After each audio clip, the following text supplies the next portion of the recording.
Well, first of all, thank you so much for this opportunity.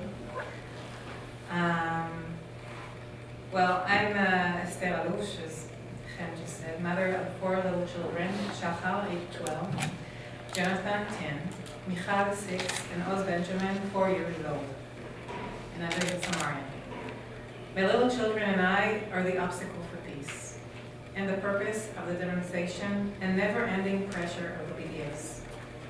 I, who sometimes don't fall asleep at night, out of fear that a terrorist will come into my house and harm my children and me, as they did to my devout neighbors in Samaria, the Fogel family, the Solomon family, and the Shach family.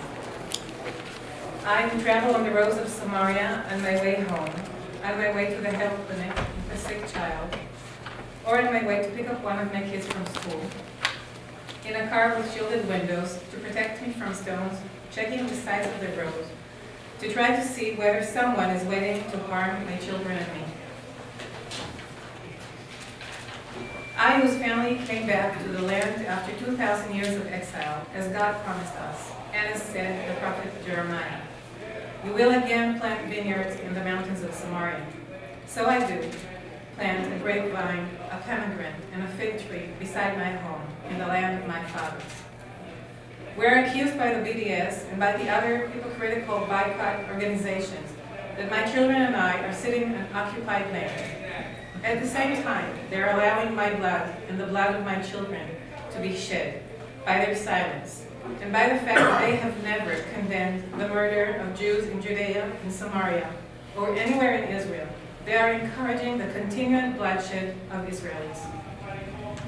You know, when I go out to tour the land close to my house, between the mountains of Samaria, I don't see remains of Palestinians' archaeological sites. I don't see even the tiniest hint of the existence of the Palestinian people, as they define themselves, on the land that I live in. I see countless number of remains, more than the eye can capture, of the history and culture of my people in Judea and Samaria. Ancient Samaria, where the ancient kingdom of Israel resided. Joseph's tomb. Elon Mole, where Abraham first passed through the land and where he received God's promise. To your descendants, I will give this land. In Samaria, there are countless ritual baths, wine presses, and other remains of the lives of my fathers on the land. Despite all this, my neighbors and I are ready and willing to live side by side with our Arab neighbors in coexistence. We don't want them to be harmed, God forbid, and we want them to have good lives. But all this doesn't mean that we're ready to give up our homes or our rights. 14 years ago, I went through the deportation from Gush Katif, which you would know as Gaza, with my husband and his family as part of the plan that was called the Disengagement Plan. My husband, who had spent most of his life in Gush Katif, was expelled with his family from their home. Today, everyone knows that the disengagement plan brought only pain and suffering to the state and people of Israel, not quiet and not security.